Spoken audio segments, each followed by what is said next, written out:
Breaking news విశాఖలో ఓ గర్భిణి హత్య కేసు కలకలం రేపింది. అడ్డరోడ్డున చెందిన అమానుష్య దువ్వాడ చెందిన జ్ఞానేశ్వర్ ప్రేమించి పెళ్లి చేసుకున్నారు. వీరిద్దరూ మధురవాడ ఆర్టీసీ డిపో పక్కనే నివాసం ఉంటున్నారు. అయితే జ్ఞానేశ్వర్ మరొక అమ్మాయితో సంబంధం ఉందన్న అనుమానంతో వివాదం చోటు చేసుకుంది. దీంతో జ్ఞానేశ్వర్ 8 నెలల గర్భిణి అనూషను పీక నొక్కి ఊపిరాడకుండా చేయడంతో స్థానికులు వెంటనే ఆసుపత్రికి తరలించారు. కేజీహెచ్లో చికిత్స పొందుతూ ఆమె మృతి చెందింది. దీంతో పోలీసులు మర్డర్ కేసుగా నమోదు చేసి దర్యాప్తు జరుపుతున్నారు.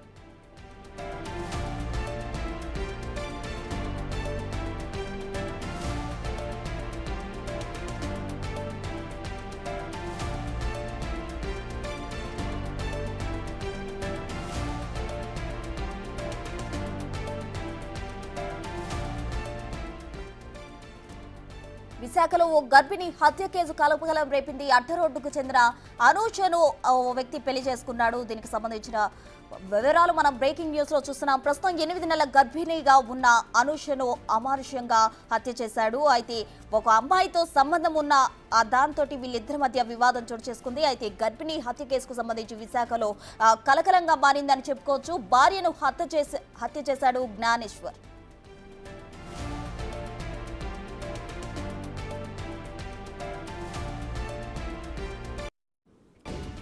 ఇక ఇదే అంశానికి సంబంధించి పూర్తి డీటెయిల్స్ మా ప్రతినిధి రాజు అందిస్తారు. రాజు, నిండు గర్భిణి అని చూడకుండా జ్ఞానేశ్వర్ అనే వ్యక్తి భార్యను హత్య చేసిన ఘటన ఇప్పుడు కలకలం రేపుతుంది. ముఖ్యంగా చూస్తే అడ్డరోడ్డు అంటే అడ్డరోడ్డు చెందినటువంటి అనూషను దువ్వాడకి చెందిన జ్ఞానేశ్వర్ ప్రేమించి మరీ పెళ్లి చేసుకున్నాడు. వీళ్ళిద్దరూ కూడా ప్రస్తుతం విశాఖ సమీపంలో ఉన్నటువంటి ఆర్టీసీ డిపో పక్కనే నివాసం ఉంటున్నారు. అయితే ఆ జ్ఞానేశ్వర్ కు గత కొంతకాలంగా మరొక అమ్మాయితో ఆ సంబంధం ఉన్నటువంటి నేపథ్యం అయితే ఉంది. వీరిద్దరి మధ్య ఉన్నటువంటి అక్రమ సంబంధాన్ని భార్య అనూష కనిపెట్టింది. అయితే ఈ మరొక అమ్మాయితో అక్రమ సంబంధం ఉన్నటువంటి నేపథ్యంలో తరచూ భార్య భర్తల మధ్య వివాదం అయితే జరుగుతూ ఉంది. ప్రేమించి పెళ్లి చేసుకున్న అమ్మాయిని కాదని మరొక యువతితో వివాహేతర సంబంధం పెట్టుకున్నటువంటి నేపథ్యంలో జ్ఞానేశ్వర్ ను 8 నెలల గర్భిణిగా ఉన్నటువంటి అనూష ప్రశ్నించినటువంటి నేపథ్యంలోనే ఆ పీక నొక్కి అనూషను హత్య చేసే ప్రయత్నం అయితే చేస్తూ ఊపిరాడకుండా చేసినటువంటి నేపథ్యంలో వెంటనే స్థానికులు ఆమెని ఆసుపత్రికి అయితే తరలించారు. ప్రస్తుతం ఆ పిఎం పాలెం పోలీసులు అయితే ఈ కేసు హత్యాయత్నం కేసు కింద నమోదు చేశారు. హాస్పిటల్కి వెళ్ళిన తర్వాత వెళ్లే లోపే నిండు గర్భిణి హత్య గావించబడింది, హత్య చేయబడింది అనేది కిందటువంటి వైద్యులు నిర్ధారించినటువంటి పరిస్థితి అయితే ఉంది.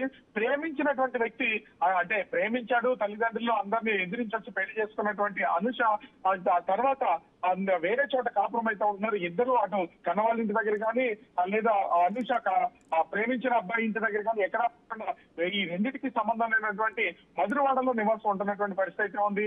నేను అక్కడ కూడా తనతోనే జీవిస్తూ మరొక అమ్మాయితో అక్రమ సంబంధం పెట్టుకున్నటువంటి నేపథ్యంలో ప్రశ్నించింది. నన్నెందుకు ప్రేమించావు, ప్రేమించి పెళ్లి చేసుకున్నావు, ఇప్పుడు మరొక అమ్మాయితో ఎందుకు అక్రమ సంబంధం పెట్టుకున్నావు ప్రశ్నించినందుకే పేకరోలు చంపినటువంటి పరిస్థితి అయితే ఉంది.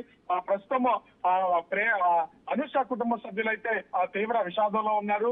ప్రేమించారని చెప్పాడు, పెళ్లి చేసుకున్నాడు, ఈ క్షణం ఆమెను హత్య చేశాడు, మా అమ్మాయికి తగినటువంటి ఆ చావుకి తగిన న్యాయం చేయాలని తల్లిదండ్రులు అయితే పోలీసులు కోరుతున్నటువంటి పరిస్థితి ఉంది. ప్రస్తుతం జ్ఞానేశ్వర్ ను పిఎం పాలెం పోలీసులు అయితే అరెస్ట్ చేసి కేసు నమోదు చేసి దర్యాప్తు చేస్తున్నటువంటి పరిస్థితి కనిపిస్తూ ఉంది. Right, thank you Raju.